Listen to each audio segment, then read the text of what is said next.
story you are about to see is true. The names have been changed to protect the innocent.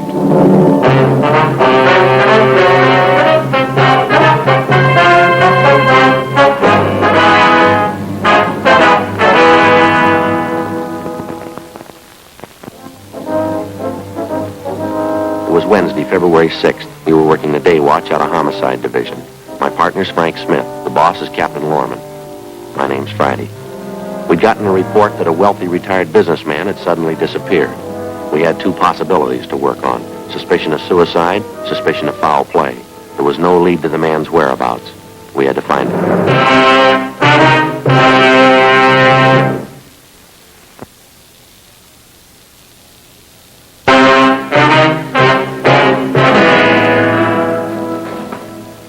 Hi. Oh, hi, Joe. Well, there's nothing down there on him at all. She show up yet? Yeah, she's in the captain's office. Did you talk to her? No, I don't know if she's going to be much help, though.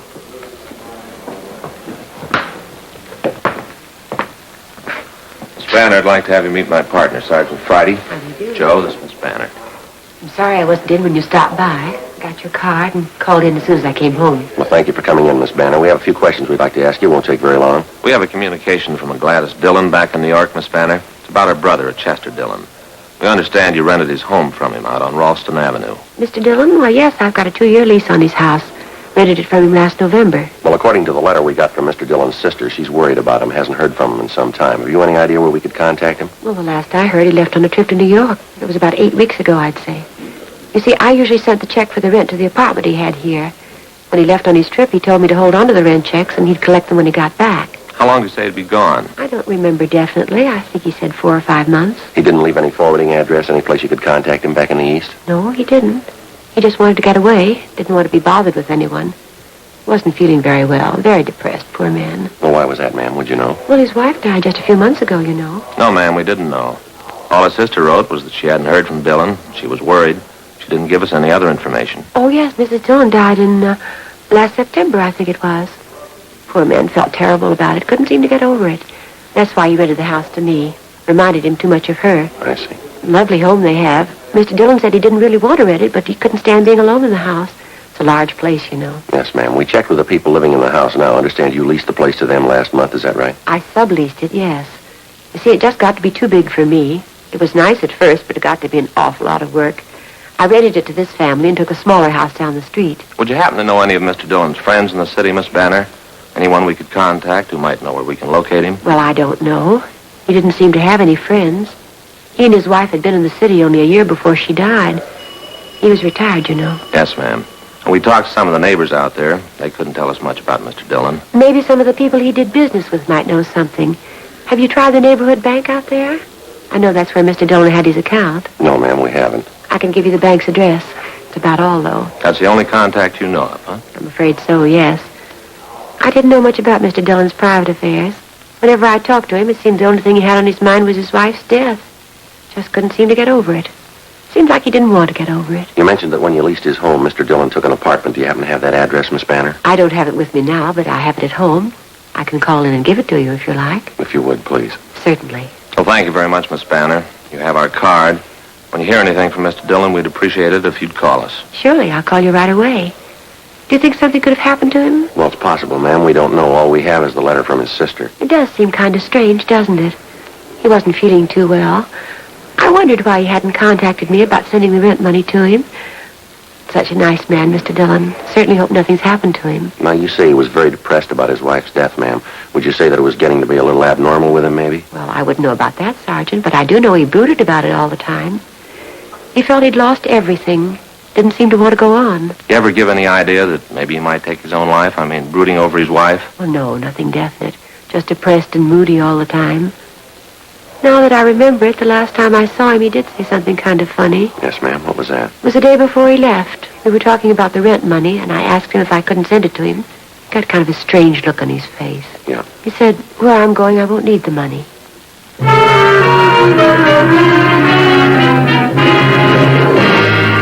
The day before we called on Lucille Banner for an interview, a letter had been received from a Miss Gladys Dillon in Elmira, New York.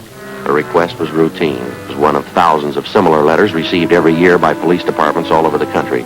Each one of them has to be worked out to the satisfaction of all parties concerned. The person who's reported missing and the person who's looking for them. It's an enormous job requiring thousands of man-hours annually. Like the dozens of other investigations handled by the police officer, some of them end happily, some of them in tragedy. Whatever the result, the finding of a lost person is just as important a function of your local police department as any other investigation. Gladys Dillon hadn't heard from her brother recently. She was worried about him. She asked us to investigate. Our initial interview with Lucille Banner, the woman who'd rented Chester Dillon's home, failed to yield much of a lead as to his whereabouts. The only source of additional information she could offer was the neighborhood bank where Dillon had his account. 1 o'clock that afternoon, Frank and I drove out to interview the manager of the bank, a Mr. Harrison. Oh, yes, that's right. Mr. Dillon's had his account with us ever since he came to Los Angeles. I know him quite well. Is there something you'd like to know about him? Yes, sir. We've had a request from his sister in New York. She'd like to locate him. Well, I'm pretty sure his account's still open here. Matter of fact, I'm positive it is. Just a moment. I'll have the clerk get his file. Thank you very much. Thanks. See, this reminds me, Joe, I got to go to the bank tomorrow. That's so? Yeah, payment on my car's past due. I only got 2 more to go. Well, you're in fine shape. I got 8 more to go. I'm not in fine shape, Joe. 2 payments to go, and already Fay wants a new one. Never fails. Here we are, Sergeant. Just as I thought. Mr. Dillon's account's still open. Uh-huh. Have there been any recent deposits or withdrawals on the account? Well, let's have a look here. Just as I thought. Nothing since he left on his trip. The last withdrawal date was November 27th. He mentioned to you he was going on a trip, huh? Yes, that's right. I think he said he was going back to New York. You see, his wife died recently. He didn't take it too well. Did he leave any instructions about his account with you, Mr. Harrison? Any address you could contact him at if you had to? No, he didn't leave any instructions with me. No address. It's just a vacation trip. He said he didn't expect to be gone too long. Did he mention how long it would be? 5 or 6 weeks, I think that's what he said. I happened to talk to him about it because at the time he made quite a sizable withdrawal. I thought maybe he was a little unhappy with our service. Mm-hmm. How much was the withdrawal, sir? Well, let's see. Yes, here it is. November 27th, he withdrew $2,400. Was that in cash or in traveler's checks? Well, let me see. No, shows here that was in cash. Mr. Harrison, you said a minute ago you knew Mr. Dillon pretty well, huh? Yes, that's right. He used to stop and chat with me whenever he'd come into the bank. That was usually once a week. I didn't know him socially, though. Uh-huh. He mentioned he seemed to take his wife's death pretty hard. What would you say his mental condition was the last time you saw him? All right, I'd say. Just after his wife's death, he wasn't in very good shape. Brooded about it quite a bit. Then he began to pull out of it. Seemed to be in a fairly good frame of mind. He planned his vacation, looking forward to it. I see. Well, what do you ask? Something wrong? No, sir, not that we know of. Routine check, that's about the size of it. Does Dillon have any other real estate besides the house on Ralston Avenue? Would you know that? Not to my knowledge, no. He has no other business connections in Los Angeles. But here are all his references right here. You see, most of them are charge accounts and so forth. I remember the time he opened his account with us.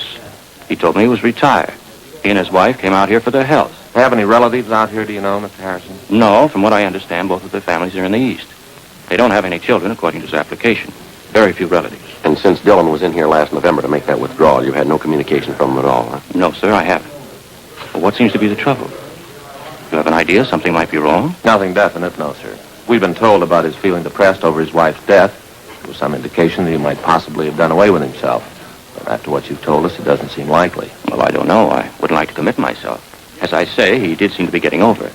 I didn't know him that well, though. Might be entirely possible. He was devoted to Mrs. Dillon. Maybe he could have taken his own life. I don't know. Well, it leaves a big question to answer. What's that? Why do you need $2,400 to do it? 1:25 p.m. We continued interviewing the bank manager, Mr. Harrison, but he was unable to come up with any further leads. Before we left the bank, he gave us a complete list of all of Chester Dillon's references. We gave him our card, and he told us that he'd pass along immediately any information he might get on the whereabouts of Mr. Dillon. We went back to the office where we got a call from Lucille Banner. She gave us Dillon's last known address, and we drove out to check it. It was an apartment court in the Pico Crenshaw area. We talked to the manager, and she told us that Dillon had moved out 3 months before, on November 22nd. He told her that he was moving in with a close friend of his, and he gave her his forwarding address. It turned out to be a single-story frame cottage located in one of the older residential districts of the city. The name on the mailbox read Raymond L. Schaefer. We rang the bell, and the man who identified himself as Raymond Schaefer ushered us into a small living room. He told us that he was from the same town in the east that the Dillons came from, and that he was a longtime friend of theirs. No, I haven't seen Chester for months. Last November, I think it was. That was the last time I saw him. You say at that time Dillon was living in the apartment in the Crenshaw area, Mr. Schaefer, huh? Yeah, that's right. You mean he never came here to live with you? No, it's just like I told you before. He talked about moving in here with me, but he never did. I haven't any idea where he is. Well, he gave your home here as a forwarding address, Schaefer. Have you been getting his mail? Yeah, matter of fact, I have. He told me he was going to do that. Never came to pick it up, though.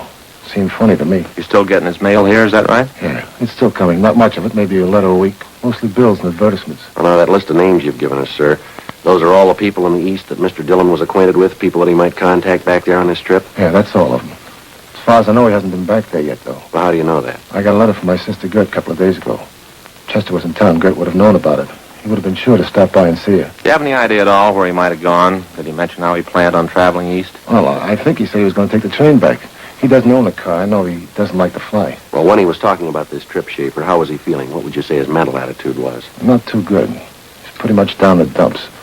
That business about his wife dying, he took it real hard. That the way he impressed you the last time you saw him? Yeah, he was way down. I kept trying to cheer him up. Never did seem to do much good. Did he ever give you any indication that he might try to take his own life or anything like that? Well, I don't like to say it, but as a matter of fact, he did. He used to talk about it all the time. Said life didn't seem to be worth living without Sarah. That was his wife, you know, Sarah. Yeah. Would you have any idea at all what Mr. Dillon did with his clothes and things after he moved out of the apartment? Anybody he might have left him with? No, he really didn't have much, to tell you the truth. After his wife died, he sold most of his stuff. Just had his clothes and a few personal things. Haven't any idea what he did with those. I wish I could help you. To tell you the truth, I'm getting a little worried about him myself. There's just one more question, Schaefer. You know if Dillon was in the habit of carrying large sums of money around with him? No, I don't think so. Chester was pretty cautious that way. He wasn't too free with a dollar, you know. Would you happen to know if he had a large sum of money with him the last time you saw him? No. If he did have, he didn't mention it. I see. You can't think of anything else that might give us a lead on Mr. Dillon's whereabouts? Anything at all? Well, I think I've told you everything. Wish there was something I could tell you that'd help. Sure hope nothing's happened to him. Yes, sir. Wonder if you'd mind showing us the letters you're holding for Dillon? Oh, they're right here. Yeah, that's all of them. Thank you. Anything? Oh, not much. Bills and circulars. Here's one with the New York postmark, Elmira. Probably from his sister. Union Department Store, 3 days old. I'll take down these return addresses. Hey, Schaefer. Yeah? The suitcase here, the initials on it, CLD. Yeah? Well, CLD, is that your bag, Schaefer? Oh, I forgot to tell you. Chester left that here one day. How was that? Well, that was one day just before he was going to leave on his vacation. He brought it over here and said he'd like to leave it here with me. Forgot to mention it to you. Mm-hmm. Did he bring anything else with him? Yeah, he brought another suitcase with him, just like this one. I got it in the other room. He said he wanted to leave him here when he was on his vacation. Sorry, I forgot to mention it. Or maybe you forgot something else, Schaefer. What? Most people take their suitcases with them on a trip, don't they?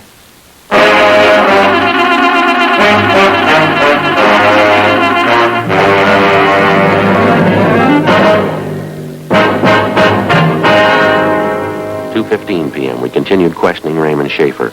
We opened the suitcase labeled with the initials of Chester Dillon and found an assortment of personal items which Schaefer told us belonged to Dillon and his late wife.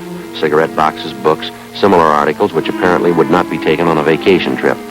We came up with a small photo of Mrs. Dillon, along with exemplars of her handwriting as well as her husband's, which we found in the suitcase. After we left Schaefer's home, we checked him through R&I and found that he had no criminal record. We checked further with friends and acquaintances of both men and found nothing to indicate that Schaefer was in any way involved in the disappearance of Chester Dillon. 3:30 p.m. We called the office and found that there'd been no answers so far to the broadcast and the missing persons bulletin we'd gotten out on Dillon. We started checking the references given us by the bank. First was the Union Department Store. It was located on Main Street in the south end of town. We checked with the credit department to see what information we could get from them. Yes, here's the account on the Dillons right here. Chester L. and Sarah J. on Ralston Avenue. Yes, ma'am, that's it. What information would you like, officer? Well, we're trying to locate Mr. Dillon, ma'am. Has there been any recent change of address on that account? Why, no, there hasn't. Have they moved, do you know? Well, we don't know that, ma'am. We don't know the present address. We do have an outstanding bill of theirs, I noticed. Sent them several form letters. We've been trying to contact them ourselves. Are there any recent charges in that account, ma'am? Let's see. No, nothing too recent. The last charge was made on December the 5th. Thursday, December 5th. That's 2 weeks after he disappeared, Joe. Yeah. What does that account show there? What did Mr. Dillon buy? Well, Mr. Dillon didn't buy anything. Ma'am? The slip was signed by Mrs. Dillon.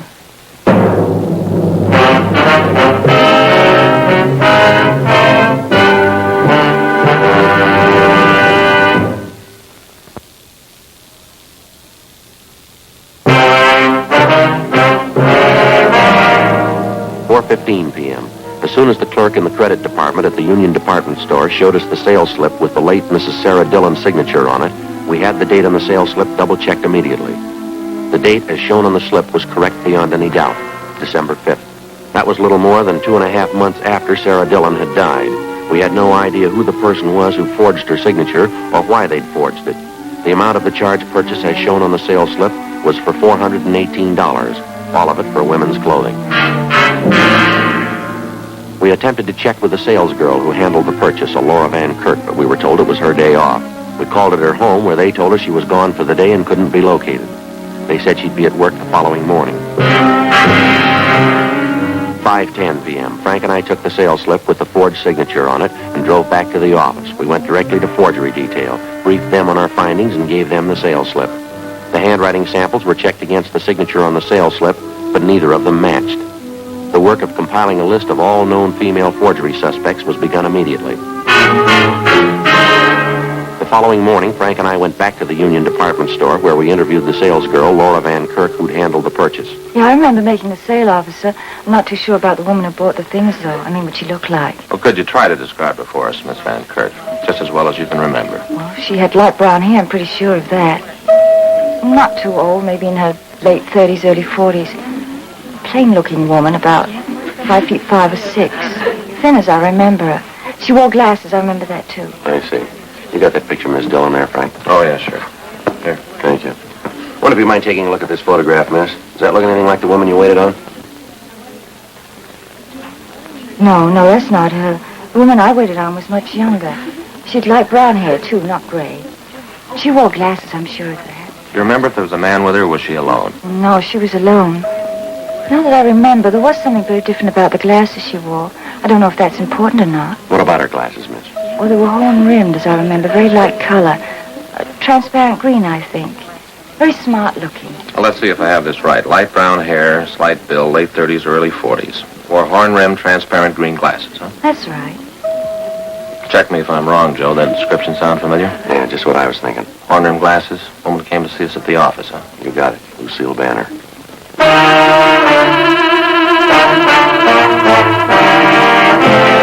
Frank and I went back to the office and had Lucille Banner checked through R&I. She had no criminal record. Then we drove to the home on Ralston Avenue, which Chester Dillon had leased to Lucille Banner, and which she, in turn, had sublet. We obtained a copy of the lease, which the Banner woman had with the current tenants, and which bore her signature. We brought the copy of the lease downtown, gave it to Don Meyer in handwriting, and asked him to compare Lucille Banner's signature with the signature on the sales slip we'd obtained from the Union Department Store. I got it. Homicide, Smith. Oh, yeah, Don. That's so? Yeah, right. Thanks a lot.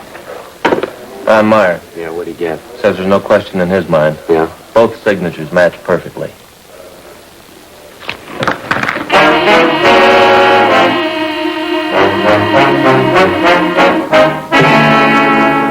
What the reason was behind Lucille Banner's forging the signature of Mrs. Dillon on the sales slip, we didn't know.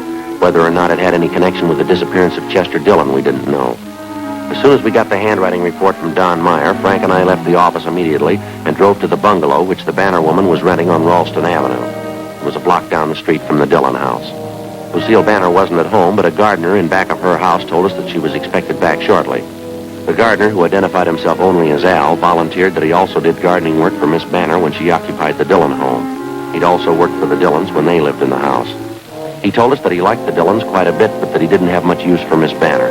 He seemed to be up on all the news in the neighborhood. Can you tell us anything about Mr. Dillon, Miss Banner, Al? How'd they seem to get along, do you know? Well, you get along all right, I guess. When I worked for Mr. Dillon down the street, Miss Banner was always asking him down here. He'd be here, maybe once, 2 times a week. Miss Banner would ask him to come over, cook dinner for him. Uh-huh. Miss Banner likes him, I think. Mr. Dillon, well, I don't know about him. He wasn't feeling so good. Still thinking about his wife. You mentioned you don't like Miss Banner very much, Al. Why is that? She ever give you a reason not to like her? Well, she's a little crazy, I think. She's a funny woman. Used to watch me all the time, follow me around, tell me to do all kind of crazy jobs. Of course, she give me good pay, so I do them. How do you mean, Al? What kind of crazy jobs? Well, like the compost box for the fertilizer, you know? She wanted me to build one for her in the backyard. Well, you can see it. It's right back there in the greenhouse. Uh-huh. She's a crazy woman. She wanted me to build a compost box in the greenhouse. Had a special place marked for it. Oh, who ever heard of a thing like that? To build a compost box in a greenhouse? It's crazy. You built it for her, did you? Well, yes, but not inside the greenhouse. I built it outside the greenhouse, right next to the greenhouse. But when she came out and saw it, she went crazy almost. Called me names, real crazy. She made me tear it up, and she made me build it inside the greenhouse, right on the place she had marked for it. That's funny, then. Yeah. When did all this happen, Al? Would you remember when you built that compost box, I mean? Oh, about 2 months ago. Yeah, about that. Yeah, I remember it was just after Mr. Dillon went away. I tried to tell Miss Banner, who ever heard of a compost box in a greenhouse? But she wouldn't listen. She had to have it built on a certain place, right in the greenhouse. A little piece of ground in there. The box had to go right on top of it. Mm-hmm. You figured she acted a little strange about it, do you? You'd think she had something there, a little piece of ground. You'd think she had something to hide.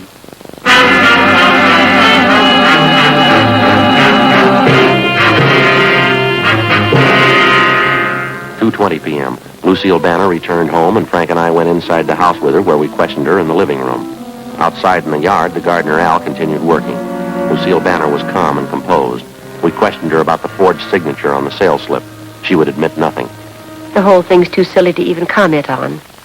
I don't know what you're talking about, Sergeant. We think you do, Miss Banner.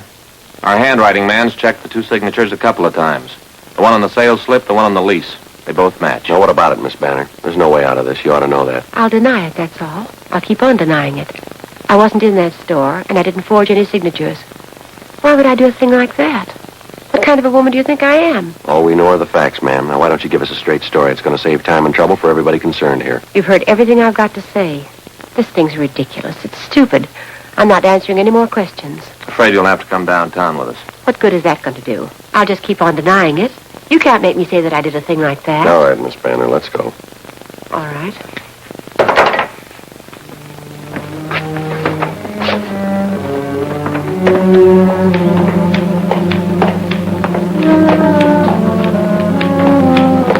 Al. Yeah? See you a minute. Sure. Oh, hello, Miss Banner. Al, what's this all about? What you trying to do? Just a couple things we want to check here in your backyard, Miss Banner. It won't take us very long. You have no right to be here. I'll call my lawyer. Call him as soon as I get to a phone. Yes, ma'am. What are you trying to prove? You have no right to be here, no right at all. Yes, we have, ma'am. What? Did you kill Chester Dillon? Did you kill him? All right, Al, you got a shovel? Yeah? Compost box in the greenhouse. You want to start digging? All right.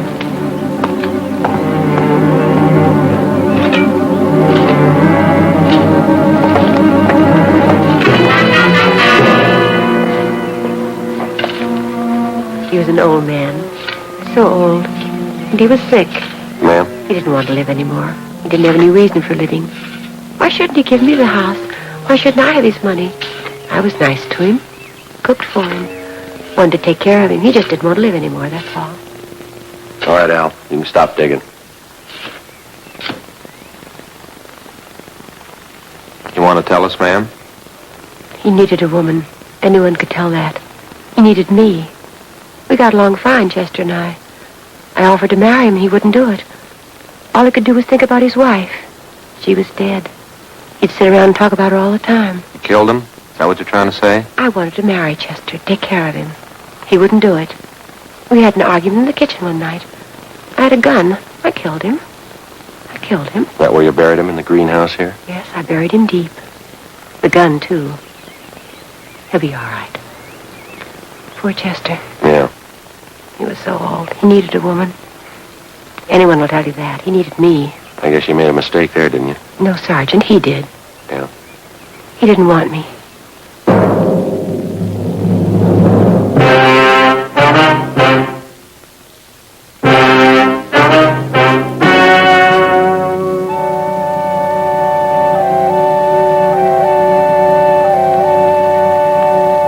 On June 2nd, trial was held in Department 86, Superior Court of the State of California, in and for the County of Los Angeles.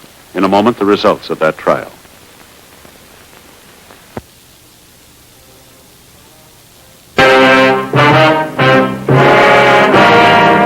The suspect was tried and convicted of murder in the first degree.